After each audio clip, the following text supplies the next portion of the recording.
கேட்ட திறந்து கேக்குறாரு. கேட்டதோட பிரவீன் தான் தள்ளிட்டே உள்ள வந்து அவரை வந்து கூடவே 2 போலீஸும் வரணுன்ற தேவை என்ன இருக்குன்னு எனக்கு தெரியல.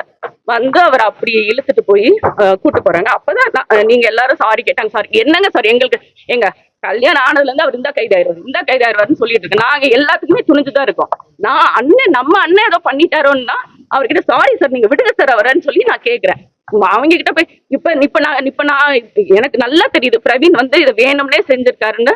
இவங்க எல்லாருமே பிளான் பண்ணி எல்லாரும் சேர்ந்துதான் செஞ்சிருக்காங்க. முதலே முடிவெடுத்துட்டாங்க அவரை கைது பண்ணோம். நம்ம வீட்டுல இருக்கிறவங்களை 2 பேரை கைது பண்ணி நம்மளை மென்டலி டிஸ்டர்ப் பண்ணுன்றது அவங்களோட எண்ணம்ன்றது நம்மளுக்கு நல்லா புரியுது. அதுக்கப்புறம் கொஞ்ச நேரம் அப்புறம் எஸ்ஐ வந்தாரு. எஸ்ஐ பாலுன்ற ஒருத்தர் வந்து என்கிட்ட கேட்டார். நான் சொன்னேன் நான் தான் கிழிக்க சொன்னேன், நான் படிக்கணுன்றதுக்காக கிழிக்க சொன்னேன். வெளியே மீடியா இருந்தாங்க, எனக்கு அன்னீசியா அந்த வெளியே வரதுக்கு அதனால நான் தான் தம்பியை கிழிக்க சொன்னேன். இல்ல நீங்க அதை சொல்லாதீங்க நான் தான் கிழிக்க. இதுல என்ன பயம் இருக்கு? நீங்க சர்வ் பண்ணிட்டீங்க. சம்மன் வந்து எங்களுக்கு தானே மீடியா மூலியமா என் கணவருக்கு தெரிஞ்சுக்கிறதுக்கா இல்ல மீடியா அந்த உலகத்துக்கு காட்டுறதுக்கா? சம்மன் அசிங்கப்பட்டு அவரை வந்து கிழிக்க சொன்னேன். எடுத்து கொண்டு வந்து என்கிட்ட எடுக்க முடியலன்னு சொன்னார். அதான் கிளிங்க தம்பி கிழிச்சு என்கிட்ட கொண்டு வாங்கன்னு சொன்னேன். நான் அதை உட்காந்து நான் அதை பாக்குறேன். அங்க பாத்துட்டு இருக்கும்போது இந்த இதெல்லாம் நடக்குது. அப்புறம் கொஞ்ச நேரத்துல இந்த எஸ்ஐ வரும்போது நான் அதான் சொல்றேன், இல்ல நான் தான் சொன்னேன் நீங்க போங்க, நான் வல்சரவாக்கம் இன்ஸ்பெக்டர் கிட்ட நான் பேசிக்கிறேன்னு சொல்றேன். முடியாது, நீங்க வந்து அவரை அனுப்பலன்னா நாங்க போர்ஸ் இறக்குவோன்றாங்க. எங்க போர்ஸ் இறக்கி நீ எங்க தம்பியை கைது பண்ற அளவுக்கு அவர் என்ன பண்ணிட்டாரு அவரு? இது முழுக்க காவல்துறை வந்து திட்டமிட்டு பண்ணது. இது நீலாங்கரை காவல்துறை அவங்க மொத்தமா சேர்ந்து இது அது இன்ஸ்பெக்டர் பிரவீன் வந்து ஏதோ முன்னாடியே அவரு, ஏன்னா நாங்க அந்த எங்க வீடை முற்றுகையிட வந்த போதும் நம்ம தம்பிங்க எல்லாம் அமைதியா அங்க இருக்காங்க. உள்ள போக சொல்லுங்கன்னு அவர் அவ்வளவு நம்ம தம்பி ஏதாவது ஒரு பிரச்சனை பண்ணாங்களா? இதுக்கு முன்னாடி அவங்க வந்து நம்மள வந்து வீட முற்றுகையிட வரும்போது எங்க அண்ணனோட சசியனோட வண்டியை வந்து முன்னாடி கல்லத்து எடுத்தாங்க. அவங்க கண்ணு முன்னாடியே தான் இருந்தாங்க. எத்தனை நாளுக்கு அப்புறம் அவங்க எஃப்ஐஆர் போட்டாங்க? இப்ப நேத்து போய் கேட்கும் போது எஃப்ஐஆர் போட்டுட்டோம், நாங்க கைது பண்ண 10 பேர்ல அவர் ஒருத்தர்னு சொல்றாங்க. எத்தனை நாள் போய் அங்க அவங்கள போய் பார்த்திருக்கோம், ஒரு நடவடிக்கையும் அவங்க எடுக்கல. இப்ப என்ன அன்னைக்கும் அவர் அதே தான் பண்ணாரு. அப்ப இருந்தே அவருக்கு வந்து எங்களுக்கு வந்து சந்தேகம், அவருக்கு ஏதோ ஒரு எங்க மேல அது வீட்டுல வந்து ஏதாவது இந்த மாதிரி கைய வைக்கணும்ன்றது அவரோட எண்ணம். வீட்டுல இருக்கிற நேரடியா அவர் பண்றதை விட வீட்டுல கூட இருக்கிறவங்க பண்ணும் போது அந்த மென்டலி டிஸ்டர்ப் ஆவாங்க. எங்களை டிஸ்டர்ப் ஆக்கணும்ன்றது அவங்களோட எண்ணம். நான் சுத்தமா எதிர்பார்க்கல. அதே மாதிரி காவல்துறை மேல நம்மளுக்கு ரொம்ப அதிக மரியாதை இருக்கு. இவங்க இவ்வளவு இப்படி நடந்துக்குவாங்கன்ற எண்ணமே எங்களுக்கு கிடையாது. நாங்க யோசிக்கவும் இல்லை. இதுக்கு முன்னாடி சம்மன் கொண்டு வந்திருக்காங்க, மரியாதையா பேசுவாங்க, கொடுப்பாங்க, அவர்கிட்ட கையெழுத்து வாங்குவாங்க. இப்படிதான் நடந்திருக்கு. தவிர ஒட்டிட்டு போனது எனக்கு முதல்ல விருப்பம் கிடையாது. நான் வீட்டுல இருக்கேன், இல்ல என்கிட்ட சொல்லிட்டு அவங்க ஒட்டிட்டு போயிருக்கலாம். யாருமே வீட்டுல இல்லாத வீட்டுல அவங்க ஒட்டிட்டு போன மாதிரி ஒட்டிட்டு போயிட்டாங்க.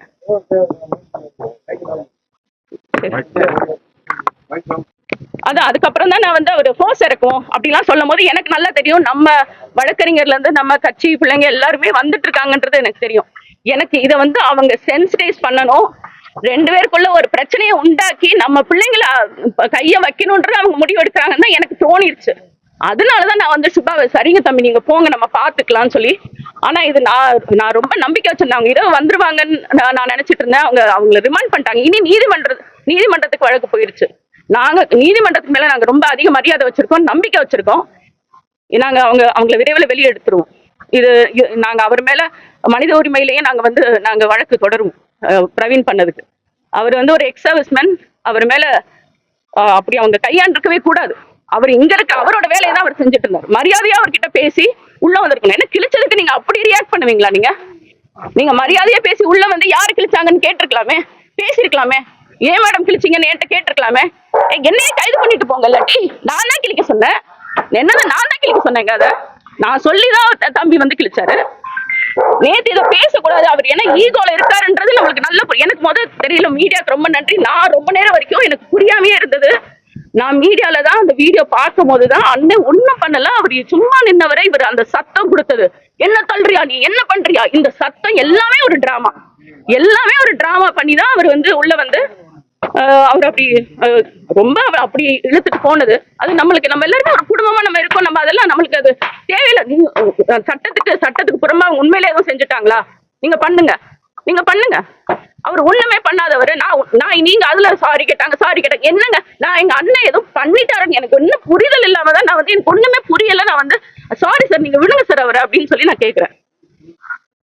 இதுதான் நேத்து நடந்தது. நான் நேத்து இதை பேசாத காரணம் அந்த ஈகோல அவர் வேற ஏதாவது பண்ணிருவாரோ, நம்ம ஆளுங்க அங்க இருக்காங்கன்ற ஒரே இதனால தான் நான் அமைதியா இருந்தேன். இன்னைக்கு இதை கட்டாயம் பேச வேண்டிய சூழல் வந்துருச்சு. அவங்க ரிமாண்ட் பண்ணிட்டாங்க. அது என்ன அவங்கள வேலை செய்ய விடாம தடுத்ததா சுபா மேலையும். ஏன்னா அவங்க ஒட்டும் போது சுபா எதுவுமே பண்ணல. அவங்க ஒட்டிட்டு போயிட்டாங்க. யாருமே எந்த மறுப்பும் தெரிவிக்கல. அவங்க நான் இருந்தேன்னா மறுப்பு தெரிவிச்சிருப்பேன், ஒட்டாதீங்கன்னு நான் சொல்லியிருப்பேன். ஆனா சுபா எதுவுமே சொல்லல. அவங்க ஒட்டிட்டு போயிட்டாங்க. சோ அந்த மறுப்பும் தெரிவிக்கல. அவங்கள வேலை செய்ய விடாம சுபா தடுக்கவே இல்லை.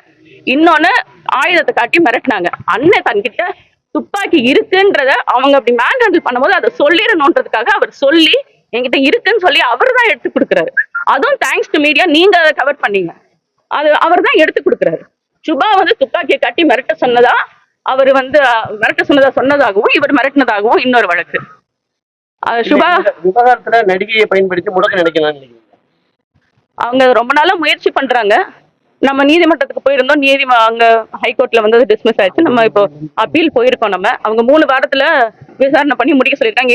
ஏற்கனவே ஒரு 3 மணி நேரம் போய் விசாரணைக்கு போயிட்டு தான் அவர் வந்திருக்காரு. எல்லாத்தையும் எழுதியும் கைப்பட எழுதியும் கொடுத்துருக்காரு. இதுக்கு மேல அவங்களோட இதுக்கு அவர் கட்டுப்பட்டு வருவார். அவர் சொல்லியிருக்காங்க, அவர் போவாரு. ஏன்னா நம்மளுக்கு பயப்படுறதுக்கு ஒன்றும் கிடையாது. அவர் கட்டாயம் போவாரு, அவங்களை எதிர்கொள்வாரு, விசாரணைக்கு எல்லாம் உடன்படுவார். நீ அது மாதிரி மரியாதையா எல்லாருமே அவங்க சொன்ன மாதிரி நடக்கும். ஆனா அவங்க அதுக்காக அத்துமீறி இதெல்லாம் பண்ணக்கூடாது. நாங்க காவல்துறை மேல ஒரு மரியாதை வச்சிருக்கோம்.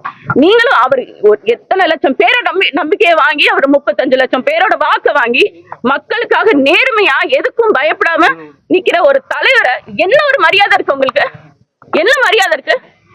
கூட இருக்கு அவங்களுக்கு அவரை நம்பி ஓட்டு போட்டவங்களை நீங்க என்ன மரியாதை கொடுக்குறீங்க? யாரை நீங்க முடக்க நினைக்கிறீங்க? அந்த மாதிரி எத்தனை நாளா பேசிட்டு இருக்கு. இத்தனை வழக்கு இருக்கும் போது பாலியல் குற்றம்னா அவரை போட்டு நீங்க அசிங்கப்படுத்தணும் தான் நீங்க முயற்சி பண்றீங்க. வேற என்ன இருக்கு? இன்டென்ஷன் என்ன இருக்கு? ஏற்கனவே 2 முறை எழுதி கொடுத்தாங்க. வழக்கு வெளியே போய் எழுதி கொடுத்தாங்க. மீண்டும் வந்து அந்த வழக்கை வந்து புதுப்பிக்கிறாங்க. அதுதான் நீங்களே சொல்றீங்க. அதுல இவ்வளவு குழப்பம் இருக்கு. அவங்க விசாரிக்கட்டும், நேர்மையா விசாரிக்கட்டும். நம்மளும் அப்பீலுக்கு போயிருக்கோம். அவங்க நேர்மையா விசாரிச்சா என்ன நடக்குமோ நம்ம பார்ப்போம். நம்ம அதை செய்வோம். அவரும் அதுக்கெல்லாம் அவர் ஊர்ல இல்லன்றது அப்பவே அவர் சொல்லிட்டாரு. இவங்களாதான் இந்த தேதியை 27ஆம் தேதி கொடுங்க, நீங்க வந்து எழுதி கொடுங்கன்னு அவங்களாதான் சொல்றாங்க. நம்ம வழக்கறிஞர் போய் இன்னொட்டு அவங்க அடுத்த நாளே போடணும்னு என்ன இருக்கு? 2 வாரம் அவர் ஊர்ல இல்ல, தொடர் பயணம். அவர் வந்து எங்க ஓடி போயிட போறாருங்க? ஒரு நாளைக்கு 3 தடவை பிரஸ் மீட் பண்றாருங்க. கணவர் எங்க இருக்காருன்னு எல்லாருக்குமே தெரியும். இன்னைக்கு அண்ணன் இந்த ஊர்ல இருக்காராமே, அங்க இந்த ஊர்ல இருக்காரு போல இருக்கு. அங்க இருந்து பிரஸ் மீட் கொடுத்தாரு, எல்லாருக்குமே தெரியும். நீங்க என்ன எங்க ஓடியா போயிட போறாரு? எங்க எவ்வளவு வழக்கு இருக்கு, எவ்வளவு எதிர்கொள்றாரு? அவரு ஓடியா போயிடுறாரு. வந்து சொன்ன தேதியில அவர் வருவாரு. அவர் ஒத்துக்கிட்ட தேதியில அவர் வருவாரு. இன்னைக்கு ஒரு தேதி கொடுத்திருக்கீங்க. அது என்னன்னா அவர் பேசி முடிவெடுத்து அவங்க எல்லாம் பண்ணுவாங்க. நேற்று வழக்கறிஞரோட பேசுறீங்க, என்ன சொன்னாங்க? தவறா இல்ல, அது அவங்க சர்வ் பண்ணிட்டு போயிட்டாங்க. அதுக்கப்புறம் அதை நம்ம எடுக்கிறது தவறு இல்ல. அது அவங்களோட வேலையை அவங்க செஞ்சுட்டு போயிட்டாங்க. அவங்க எனக்கு தெரிஞ்சு அவங்க நியாயமா என்கிட்ட கொடுத்துருக்கலாம். அதை சரி வீட்டுல யார்ட்டையா கொடுத்துருக்கலாம். அவங்க கொடுக்கல. அவங்க ஒட்டிட்டு போயிட்டாங்க. அதை நாங்க எடுத்துக்கிட்டோம். அது தவறு இல்ல. இன்னைக்கு போர்டு வச்சுக்கிற காரணம் நிறைய வந்துகிட்டே இருக்கு தம்பி, வந்துட்டே இருக்கு. கேட்டை வேற சுத்தம் பண்ணணும். அது நல்லா ஒட்டிடுறாங்க, கிழிக்க வேண்டியது இருக்கு. இதனால நாங்க அப்படியே எடுத்துட்டு போய் உள்ள வச்சு படிச்சுட்டு திரும்ப கொண்டு வெளியே வச்சிருவோம். நாங்க கிழிக்கலாம் இங்கதான் இருக்கு, வச்சுக்கோங்க. இன்னும் ஒட்டுங்க, இது ஒட்டுங்க, நல்லா இருக்கு, இருக்கட்டும். ஆனா கேட்டு ரொம்ப பாழாக நாங்க சுத்தம் பண்ண முடியல. அதனால ஒருங்கிணைப்பாளர் சீமான் வராதா? எத்தனை மணிக்கு வராது? அது அவர் பேசிக்குவாங்க. வழக்கறிஞர்கிட்ட பேசிட்டு காவல்துறையில அவங்க பேசுவாங்க. யாரு தம்பி? நான் பேசினேன். எனக்கு என்னன்னா என் தம்பிய வந்து அப்படி கூட்டு போயிட்டாங்க, அண்ணனை நம்ம கண்ணு முன்னாடி அப்படி கூட்டு போயிட்டாங்க. எனக்கு நான் இதை எதிர்பார்க்கவே இல்லைங்க. அதுவும் வீட்டுல வந்து இதை பண்ணுவாங்க, ஒரு தலைவர் வீட்டுல ஒரு இப்படி பண்ணுவாங்கன்றது நான் துளியா எதிர்பார்க்கல. அவங்க நம்மளுக்கு ஒன்றும் அடிப்பணிஞ்சு போவேன்னா, நேர்மையா நடந்துக்கிட்டா போதும், சரியா நடந்துக்கிட்டீங்கன்னா போதும். உங்க மேல நாங்க மரியாதை வச்சிருக்கோம், அதே மரியாதை நீங்க எங்களுக்கு கொடுக்கணும்ல.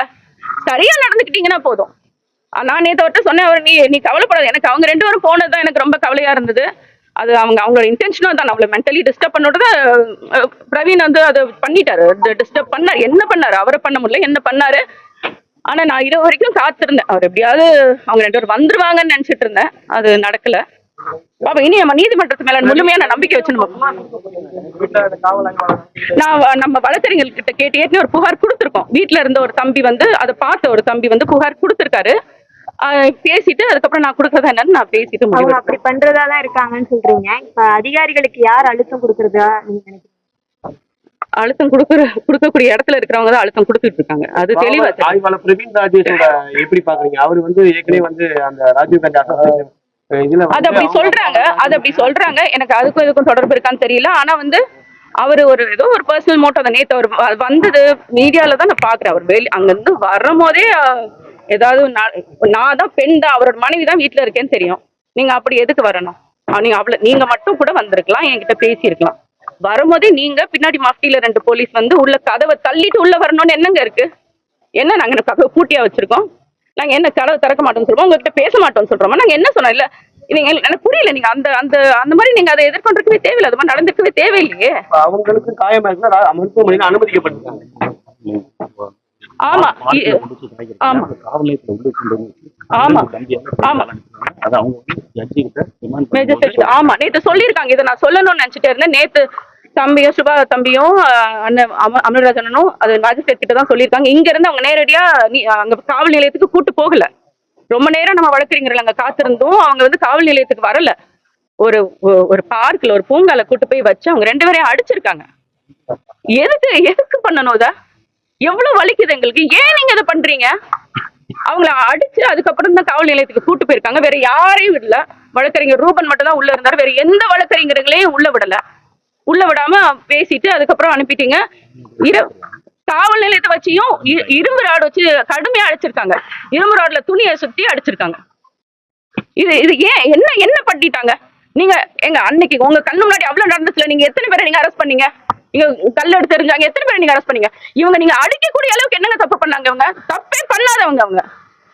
தப்பே பண்ணாதவங்க கைது செய்யும்போது அவங்களுக்கு காயப்படுத்திட்டு ராயப்பேட்டை மருத்துவமனை எங்க நீங்க தான் பாத்தீங்கல்ல மீடியால. அவர் முடிச்சுட்டு அவர் வர்றாரு, பிரவீன் வர்றாரு. எப்படின்னாரு? அவர் சட்டை தான் கசங்கிருச்சு. நான் அதை பார்த்து நான் வருத்தப்பட்டேன். முதல் சட்டை கசங்கிறது அவருக்கு என்ன இருந்தது? ஒண்ணுமே இல்ல. ஒரு அடி கூட இல்ல. அண்ணனை தான் அடிச்சாங்க. அமல்ராஜன் அடிச்சிருக்காங்க. சுபா வைப்பாங்க போற வழியிலேயே ஒரு பூங்கால் நிறுத்தி அடிச்சிருக்காங்க. அப்புறம் திரும்ப காவல் நிலையத்துல வச்சு இரும்பு ராடால அடிச்சிருக்காங்க. நேற்று மேஜிஸ்ட்ரேட் கிட்ட 2 பேருமே அதை சொல்லியிருக்காங்க. என்ன அடிக்கணும்? இதெல்லாம் நீங்க இதை எப்படி நாங்க இதை எப்படி சும்மா விடுவோம்னு நீங்க நினைக்கிறீங்க? மேடம், இந்த நடிகை வழக்கு பொறுத்த வரைக்கும் 2 கோடி கேஸ வாபஸ் வாங்கணும் அப்படின்னு ஒரு பேரம்லாம் சமூக ஊடகத்துல ஒரு பேசப்பட்டு 2 கோடியா? யார்கிட்ட இருக்கு? 2 கோடி வரைக்கும் நடிகை வழக்கு வாபஸ் வாங்க கொடுக்கப்பட்டது. யார்கிட்ட இருக்கு 2 கோடி? அவங்களுக்கு கொடுக்குற அளவுக்கு அப்படி அவங்களுக்கு கொடுக்கணும்னு அவசியமும் இல்லையே. தம்பியே சொல்றாரே, வந்துருவாங்க போவாங்க வருவாங்க போவாங்க, இதேதான் அவங்க கிட்ட. அப்படியே ஒண்ணும் இல்ல தம்பி. அது போய் நடிகை யாரு இயக்குறாங்கன்னு நினைக்கிறீங்க? அதான் காவல்துறை யார் இயக்குறாங்களோ அவங்களே தான்.